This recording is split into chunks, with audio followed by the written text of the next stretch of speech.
this phenomenon, whose book UFOs and God was a bestseller. So, Chris, tell us what you think is going on. Well, I'm glad to be here, Jim. Thank you for having me. Um, so, I want to start out by saying that I predicted this. If you read my book, anybody who's read this book realize and watched any podcast that I've done over the last 5, 6 years, I've been saying the whole time that these orbs are going to come and wake us up. And I even gave specific times that when that might happen, and that's when you see uh, war between Israel and Iran. I put that in the book. So what Bertie was saying about their alarm, they are really alarmed. The orbs, to me, they're angels to me. They're biblical, just like you said, Jim. They're magical beings. They don't breed like humans. They were created. They listen to our thoughts. I interact with them every day of my life and have literally tens of thousands of bits of data and information from them. And when I interact with them, they're speaking to me. How do you get them to come? Because they listen to me and they send information. So I knew this time was coming. I know a lot about drones because I'm a drone pilot and I'm also a commercial pilot. And I can tell you there's a Remote ID Act that was passed by the federal government that says all toy airplanes, even models, if it's a half a pound or more, it has to have, it's got to be 0.55 pounds, just a little more than a half. You have to have a transponder on them to fly toy airplanes. So none of these are civilians. For one, civilian drones can't see in the dark unless it's got a FLIR camera, and that would usually be the fire departments or whatever. Uh, Also, I do know that a friend of mine in New Jersey called me, told me that he filmed the drone, one of these drones, minivan sized drones, fly over his house. He's shown a laser on it, and in 30 minutes, the FBI knocked on his door and said, "We know you did it, and if you do it again, we'll put you in jail."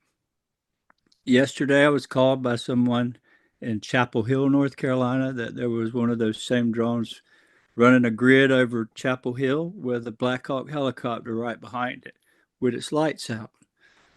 So yeah, the military, whatever they're doing, the drones, the orbs are coming on high alert. It's just like the Foo Fighters in World War II, when the fighters were going into Germany, these orbs were beside them. Uh, so that's just my opinion that the orbs are on high alert.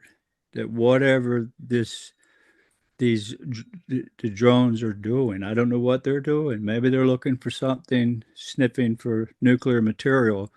That would clearly explain why the orbs are coming in great numbers.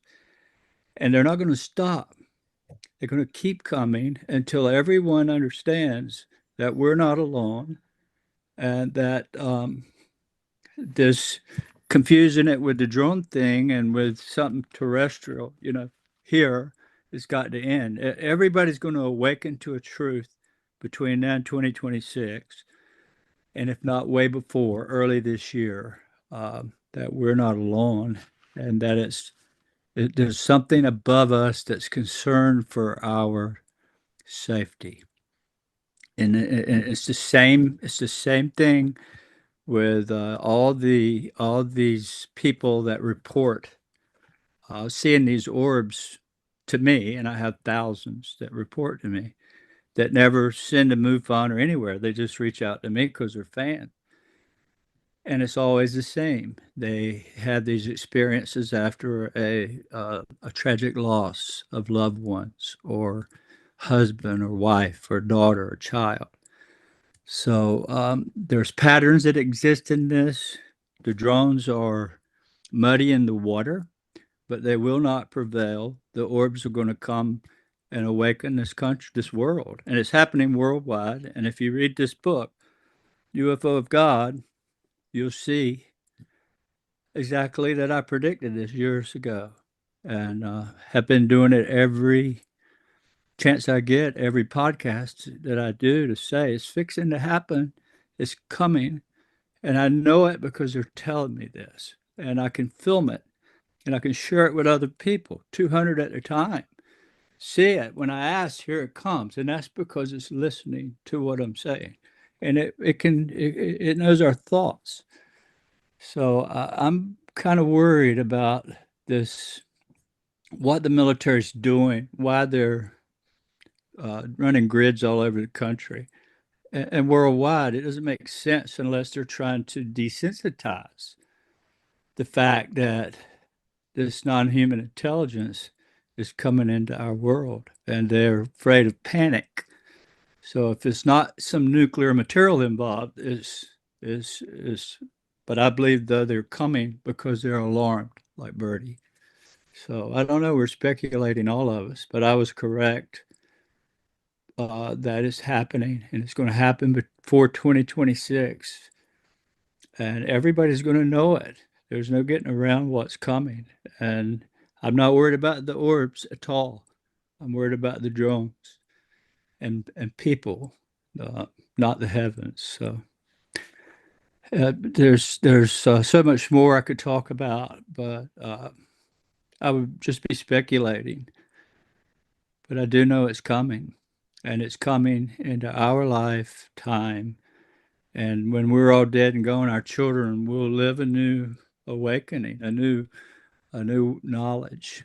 And that's what the book tells you about, this new knowledge that's coming. So thank you for having me, Jim. I wished I could add more here, but without speculating to death, I just can only tell you what I know from inside and my interaction with this.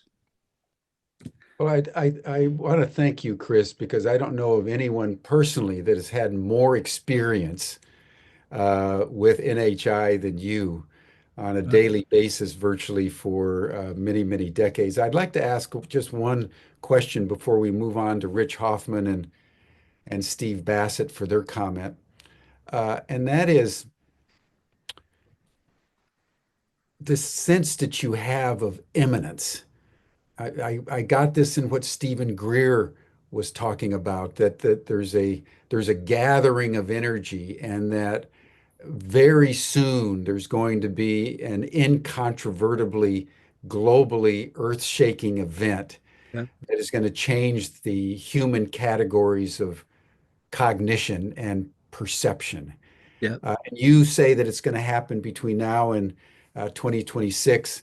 I just want to note that, everyone, because whether it's dozens of indigenous prophecies, whether it's climate scientists that are saying that we're now spinning out of control, the next 12 to 18 to 24 months seems to be one of those moments in history where all the trains are going to come in at once. Yep. And there's going to be a massive transformation one way or another, either break down or break through or both. And if I understand what you're saying, Chris, that's the essential message that you're conveying in your communications. Yes, sir. That's the overarching message that I received in 2012. There's a lady figure in my book, and when she came to me in 2012, that's the message she gave it to me. Even the mass incursion of orbs coming into our world to awaken the people, and she told me when, and that was to watch Israel and Iran. If the war, when it starts ramping up, the heavens start getting alarmed, right? So they're coming and they're observing. They're, like Bertie said, they're extremely alarmed at what's going on and where our future is headed. I think they want us to wake up and know a new knowledge and move past where we are and live sustainably on this planet.